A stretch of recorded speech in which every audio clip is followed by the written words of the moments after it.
People say that Malta's small capital is full of history and culture, but the streets are still busy even after dark.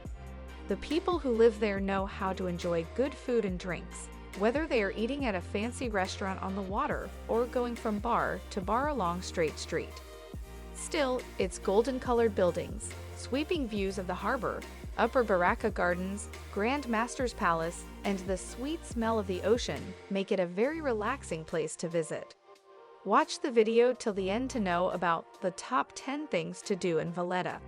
But before we start our countdown, please subscribe to our YouTube channel Travel Boss and tell us your favorite best thing to do in Valletta in the comments. Number 10. Straight Street.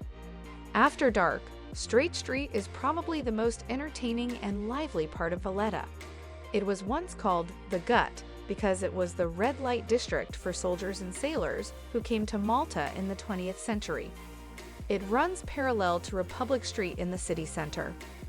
Number 9. Manoel Theater. The Manoel Theater in Valletta is a beautiful example of Baroque architecture. It was built in 1731, and its oval-shaped auditorium has been used for opera and plays right up to the present day. This makes it one of the oldest theaters still in use in Europe. A guided tour of the theater's interior is given every 45 minutes when the theater is open. Number 8. Valletta Waterfront. Ships have been docking at the historic Valletta Waterfront and promenade for hundreds of years, and now there are several high-end restaurants with great food and wine.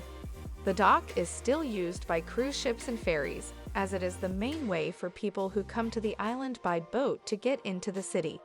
But it still has a peaceful feel, and a fully restored pedestrian promenade is a great place to spend a calm evening in Valletta. Number 7. The Three Cities. The three cities of Birgu and Bormla, which were built as forts in the Middle Ages, are on the other side of the Grand Harbour. They are a good day trip from Valletta and were the first fortified cities built by the Knights of St. John when they arrived in 1530. Their location was important because it helped protect the port. Number 6. Republic Street. Republic Street is the main tourist area and busiest street in Valletta. There are a lot of shops, restaurants, and some of the city's top attractions in the old, sandy-colored buildings that line the wide lane. The best time to walk down the street is in the morning, when there are fewer people around. You can stop whenever you want to look at the old, beautiful buildings.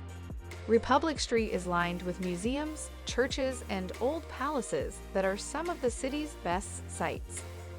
Number 5. National Museum of Archaeology. The National Museum of Archaeology is located on Republic Street in the Auberge de Provence. It has some of the most beautiful Baroque decorations in the city. It used to be the home of the Knights of the Order of St. John. Now, it has artifacts and pieces from Malta's prehistoric past on display. Number 4. Fort Stelmo, National War Museum.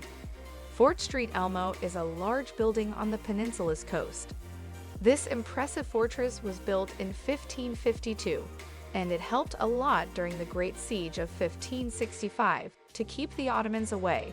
After being fixed up, it is now home to the National War Museum, which tells the story of the country's wars from the 16th century to World War II. Number 3.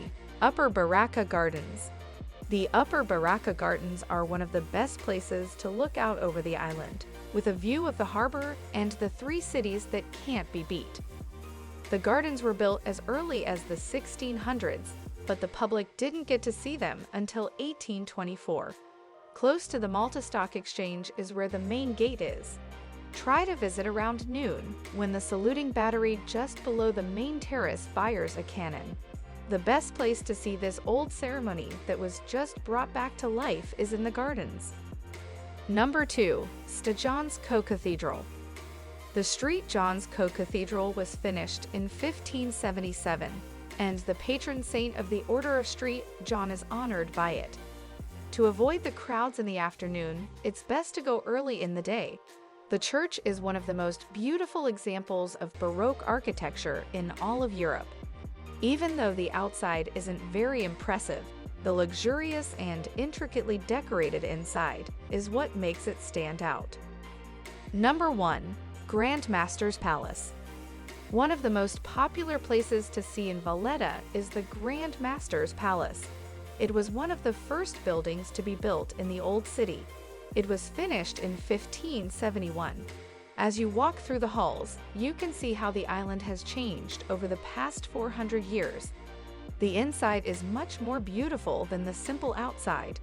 The rooms are filled with tapestries, frescoes, and armory that are hundreds of years old. These are the top 10 things to do in Valletta. Do you agree that the Grand Master's Palace is the best place to visit in Valletta? Share your views in the comments section below. If you liked the video, subscribe to our channel Travel Boss for more top 10 traveling videos. Press the bell icon for all the latest updates. Thanks for watching.